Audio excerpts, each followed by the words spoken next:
When writing the introduction for our next inductee, I was in a bit of a quandary as to how to proceed, since he has made major contributions to the game of lacrosse in numerous genres of the sport. I decided to break his career, or more correctly, careers, into field and box lacrosse, and then go from there and see what happened. After playing minor and junior lacrosse in Hamilton and senior ball in Fergus, where he was a part of 4 President's Cup winning teams, he became one of the founders of the men's field lacrosse program at his alma mater, McMaster University in Hamilton, and was involved in meetings which would result in the formation of the Ontario University Field Lacrosse Association. He was head coach at McMaster from 1987 to 2010, winning provincial titles in 87 and 2010. He has remained with the team as general manager since 2010, and returned to the sidelines in 2021 as an assistant coach. In 1994, he became involved, just breaking in a new mouth, sorry. He became involved with the Canadian men's national team program and was a part of Team Canada at 4 World Championships. He was a team manager of the bronze medal winning 1994 team and assistant coach of the 2002 silver medalists. Canada struck gold in both 2006 and 2014, and he was an assistant coach and video coach, respectively, for those championship teams. Most recently, he was a GM of the men's gold medal winning Sixes team at the Birmingham, Alabama World Games of 2022, and coach of the men's team at the recent Super Sixes tournament held in Coquitlam, BC, which also produced Canadian gold. And like Intercross, if you're not sure what Sixes are, ask somebody, but definitely ask him. Moving indoors, he's had a long and very successful coaching and management career in the NLL, starting in 1998 when he was an assistant coach of the Ontario Raiders. He moved with the team to Toronto and won 4 NLL titles as an assistant coach of the Rock. He was with the Rochester Nighthawks from 2004 to 2008, first as an assistant coach, then as head coach and assistant GM, winning his 5th NLL crown and being named NLL Coach of the Year in 2007. He became GM and head coach of the New York Titans in 2009 and moved with the team to Orlando, where he was named the NLL's 2010 GM of the Year. After spending 4 years as an assistant coach in Colorado, he was named head coach of the Georgia Swarm in 2016, leading the team to their 1st and his 6th NLL championship in 2017, garnering his 2nd Coach of the Year award. Back now to international lacrosse, this time the box variety. He's been involved with Team Canada since the program's inception in 2003, as an assistant coach in 2003 and 2007, head coach in 2011 and 2015, and GM in 2019, and again this past year, 2024. Canada's not only won gold at every World Box tournament, they've yet to lose a game. Not a bad record indeed.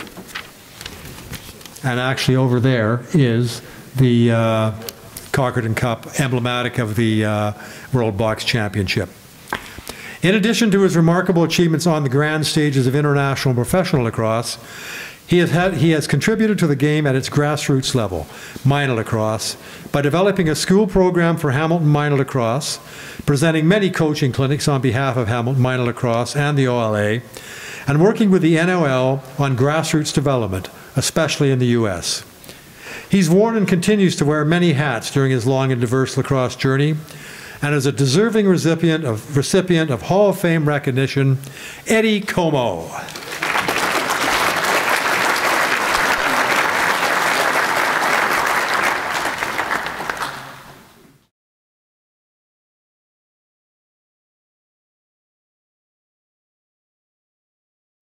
Honored Hall of Fame members, fellow inductees, and family and friends. It is truly humbling to be included in this very worthy group of inductees in the class of 2024, many of whom I've crossed paths with over the years. So many great years of service to the game in so many different capacities. Thank you to the Hall of Fame Committee who have the difficult task of reviewing the applications each year.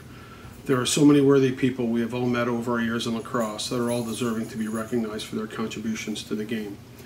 Also, thank you to David Soul and Matt Black, who do a great job of management and presentation of the Canadian Lacrosse Hall of Fame and hosting this event. Being involved in lacrosse was not something I ever thought would lead to the opportunities and friendships the game has given me. My start in the Hamilton Lacrosse Association was like many in the room as a first-generation player, My dad never played, but through recommendations of an employer, put my brother and I in hockey and lacrosse. Playing lacrosse was an instant passion of mine. I spent many hours bouncing the ball off the wall. I had some great coaches along the way that not only fueled my passion, but made me realize the impact that coaches could have on players and teams. My junior coach, Phil Morgan, who helped write many of the early coaching manuals we were certified under, made me realize the value of preparation and strategy. I knew I wanted to continue as both a player and a coach. Coaching in minor lacrosse and at McMaster University and some junior led me to an opportunity with the National Lacrosse League and the Ontario Raiders. When the Raiders came to Hamilton, I reached out to Johnny Meridian to inquire about getting involved. We coached against each other in the University League, and he brought me on board. I owe a huge debt to Gypsy for giving me the opportunity to not only coach in the league, but to apprentice under him and Les Bartley. Les was a master and motivator, understood people, worked incredibly hard at the craft. In football, they talk about the Belichick coaching tree. Well, the NLL tree is huge, with Bartley branches touching the coaching staff of almost every team in the league. If he hadn't succumbed to cancer at such an early age, he would undoubtedly be the all-time winningest coach and enshrined in the hall for his many accomplishments. Many of us think of Les often and know that we share any of our successes with him. I've been fortunate to work with many other great people through the years, through the various teams I've been involved with. Jason Talevi, Ron Chatelaine, Randy Mearns, Dave Huntley, who I think about often and miss him dearly, Frank Nielsen, Paul Day, Blaine Harrison, John Monroe, Bob Hamley, Dan Lattiser, Jordan Hall, Andy Secor, Alex Krepensek, Glenn Clark, Derek Keenan, and of course a number of those players and coaches are already enshrined in the hall. I also want to thank John Arlott, who is not only the owner of the team I coach, but has taught me many things about life, people, and business. He's a true gentleman who wants to win the right way with good people. When people ask about my involvement in lacrosse and what I enjoy the most, it's hard to put my finger on just one thing. Of course, being a fan and getting to witness the growth and greatness of our game, getting to watch and work with so many great players was and continues to be an unbelievable experience. The competition in lacrosse is stimulating and makes us all want to do and be better. The camaraderie and being around the locker room creates a level of fun that we all need in our lives. However, the most important thing that lacrosse has given me is great friendships that have lasted a lifetime. One such friend, Sean Ferris, who I met playing junior A lacrosse in Hamilton, holds a special place in my life and lacrosse journey. A teammate in junior and senior, we then wound up coaching together in junior and at McMaster. He then came on board as a scout with the Rock and eventually joining me on benches on various teams. Along the way, he took on roles with the national team to help our teams be prepared and ready for championships. Those who have coached with him or have been involved with national teams see what we have known for years. He is the hardest working guy in the league and that he gets shit done. Thanks for all you have done with me and for me.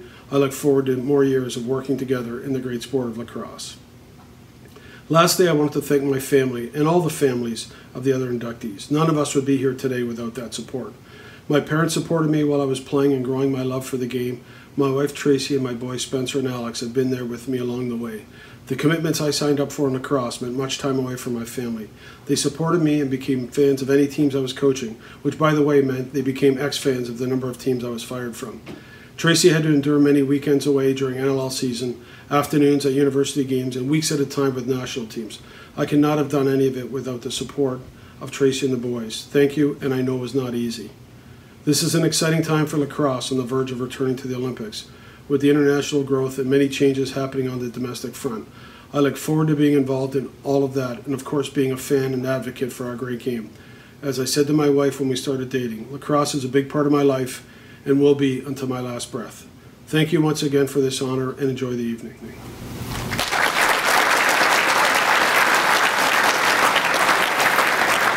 Just please welcome Eddie Comeau to the Hall of Fame.